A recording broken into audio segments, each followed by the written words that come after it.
Hello, my name is John McTaggart. I'm the Managing Director of Talking Blues Police Recruitment Training. What I'm going to talk to you about over the next few minutes is the actual process that you will go through at your police assessment centre in order to become a regular police officer. The first thing to understand is actually what the job is looking for. There was a time when people would say to you, oh, you need to be a good enough fighter, you need to have a great sense of humour. All that's long gone.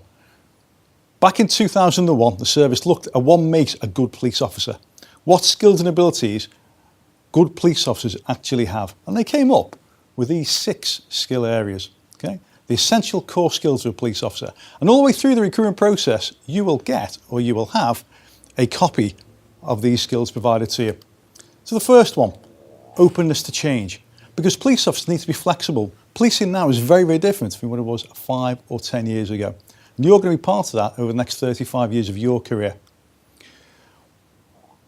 The police service is a service. It used to be a force, now it's a service. So we want people who are going to come into the organisation and recognise what their communities actually need and make sure they deliver what those communities want in terms of reassurance and service levels.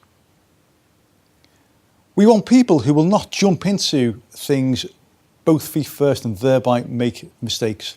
It's not a Bruce Willis kind of environment where you're going to draw your 6-gun and start shooting straight away. We want people who are going to ask questions. We want people who are going to gather all the available facts and information, who will verify that information and then use that to generate options and make the appropriate decision. And all that gets tested all the way through the assessment process.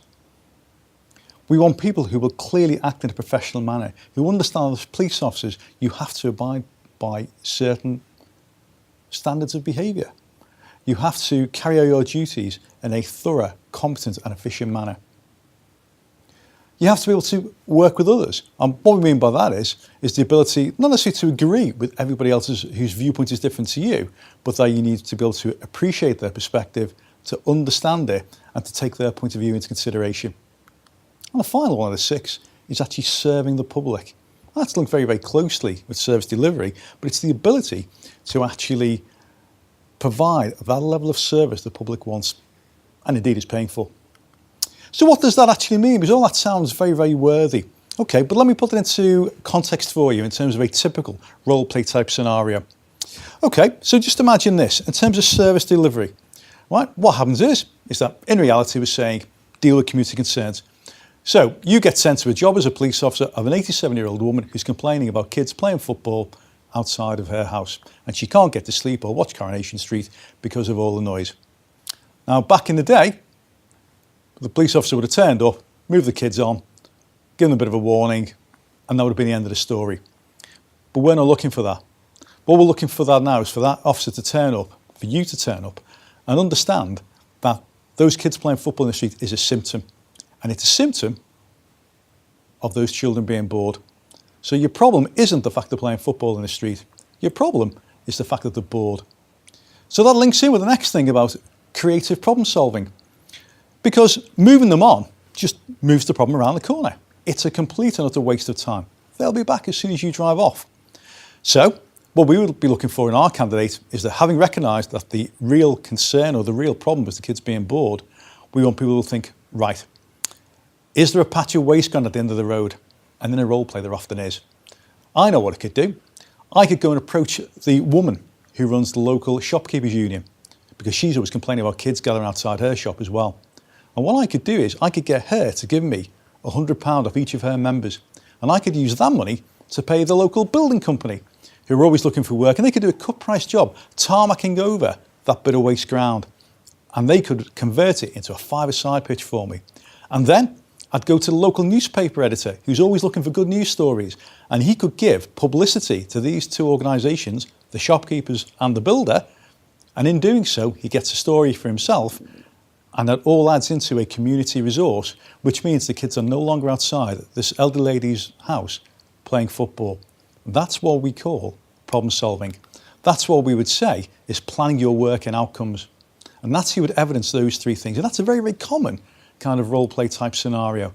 And that's an essential thought process you need to understand and that we actually teach you at Talking Blues. Next to these 6 skills is honesty and ethics. Because if you think about the big scandals, the big issues that affected the police service over the last decade, things like Hillsborough, things like the Jimmy Savile inquiry, things like the Stephen Lawrence murder in London in the 80s. All of these are huge investigations which have undermined the police service honesty, ethics and integrity. And we are looking at this stage to check that the people we are bringing into the service are honest, they will recognise inappropriate behaviour, they will challenge that inappropriate behaviour, and they will actually raise that behaviour to senior managers if necessary.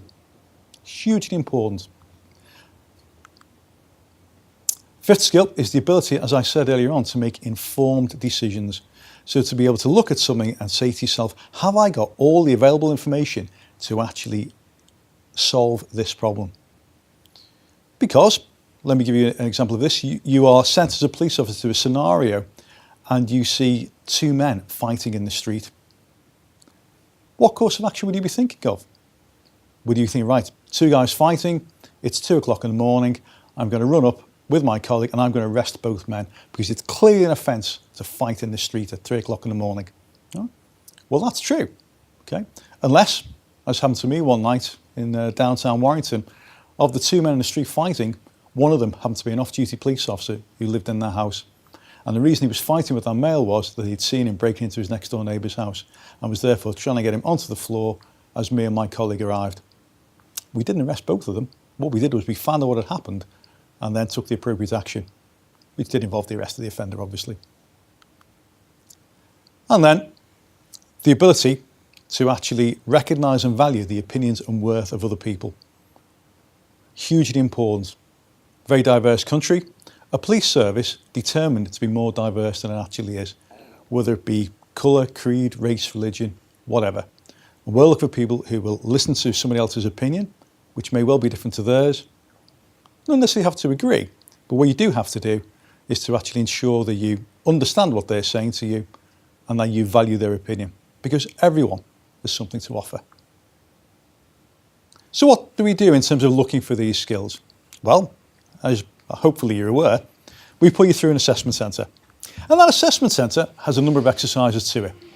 On your assessment centre day, you will start off with a briefing. And that's very much health and safety led, very, very basic kind of thing. You know, it doesn't tell you a huge amount about the exercise you're about to face. So we'll do a bit of that now. You will do 2 IQ tests, 1 verbal, 1 numerical.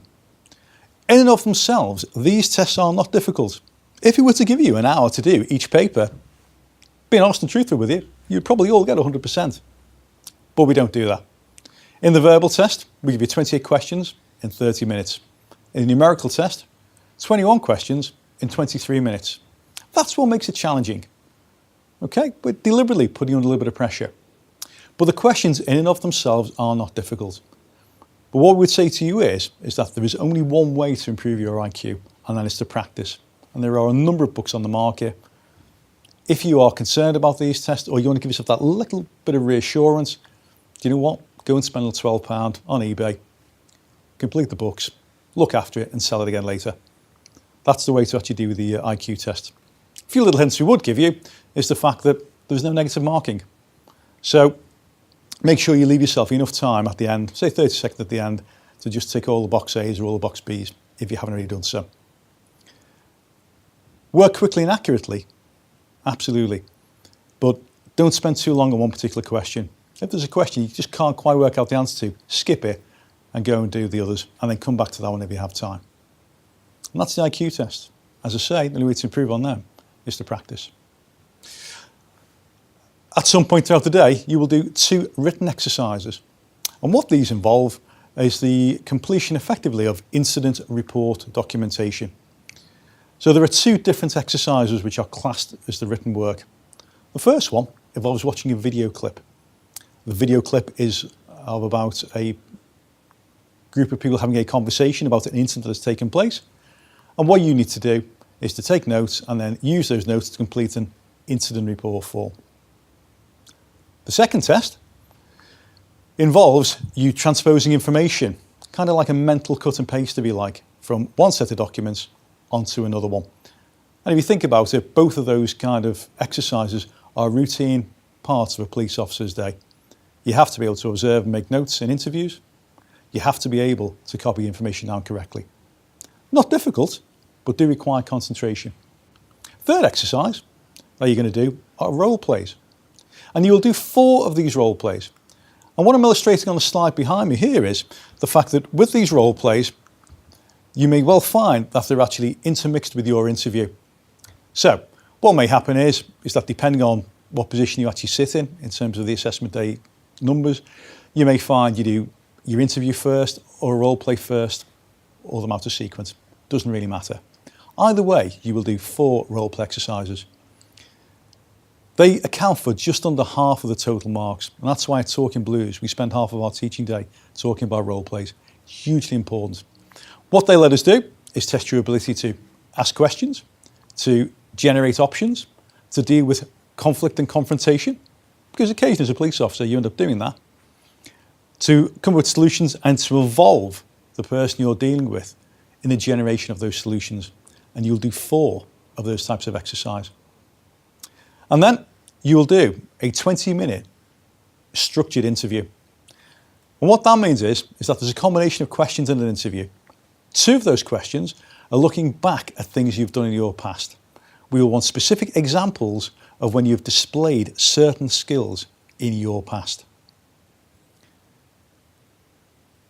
The other 2 questions look forward. They look at your motivation for wanting to be a police officer. And if you just think about that for a second, saying you want to be a police officer is something that perhaps comes from inside all of us. It is a vocation. But just imagine if I made you say now, why do you want to be a police officer? How would you articulate that? Because wanting to be a police officer and being able to explain why you want to be a police officer are 2 totally different things. So what we're saying to you here is that a lot of thought goes into the preparation of these particular exercises. And that's what our course aims to prepare you to actually do, to understand the exercises, to realise how you need to tackle them and to pass them. Let me just clear up one other last myth that carries on. People say to us, well, I'm a special constable or I'm a PCSO, why would I need to come on a course? Well, the reason you need to come on a course is because you don't necessarily understand all of these skills. Ask any serving PCSO or serving special, have they got friends in the application process who tried to get in and failed? And every single one of them will have, even though those people have made fantastic police officers. Because the job doesn't care. You perform on the day or you don't. We don't care what you did in the past. Sometimes people will say to us, well, I got to within 2% of the pass mark, so I was nearly there. I don't need to come. And our response would be, yeah, okay, you nearly were there. So were you really unlucky in missing out by 2%? Or were you really lucky in getting as high as you did? And the reality is, if in one day could you be coached and prepared to pass, would you have taken that one day out? And that's what Talking Blues is here for.